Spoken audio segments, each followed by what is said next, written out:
bourommel hier. Die kruis in sit die bourommel en dan daai oor.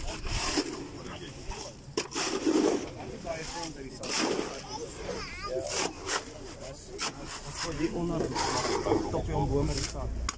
Ding is nou dat ek geweet daai laaste post is so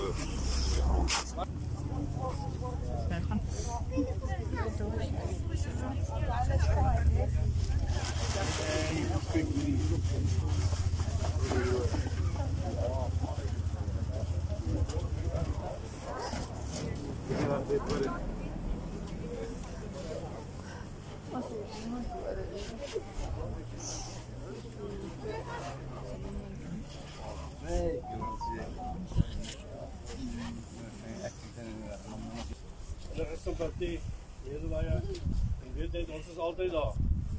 Die merk is 'n broederige gemeenskap, en ons is altyd daar vir mekaar, no matter what.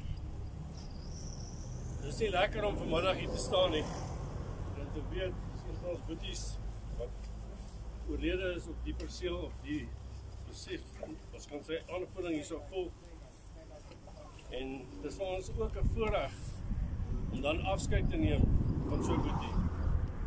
Ons sê nie tot ziens nie, ons sê nie vaarwel nie, ons sê tot ons mekaar weer sien.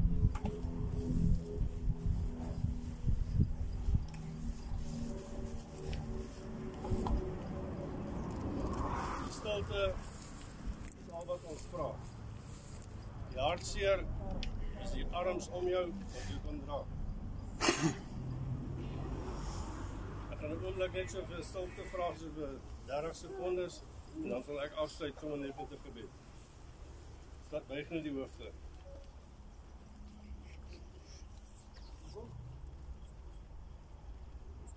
Ons grote God, Hemelse Vader, dankie dat U ons vandag hier bymekaar kan bring en veilig bymekaar kan bring.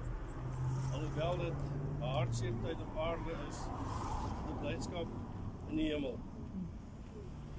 Die Heer, help die familie, behoed en bewaar hulle, gee hulle vertroosting en gee hulle berusting oor wat gebeur het. Gaan nog so verder met hulle deur hierdie tye en die toekoms vorentoe en so dan ook vir elke boetie wat hier vandag is, bly behoed en bewaar hom op die paaie. Dit is nie meer vandag so veilig as wat het altyd was nie.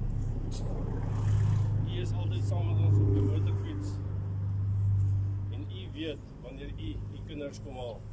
Dis nie vir een van ons om te besluit wanneer ek, my boetie, my ander boetie se tyd, daai dag, datum daar is. Ons het nie 'n verval datum. Ons weet nie wat is die verval datum.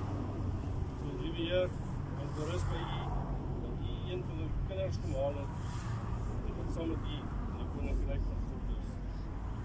Seën ons, hou ons veilig, behoed en bewaar die familie. In Jesus naam. Amen. Amen.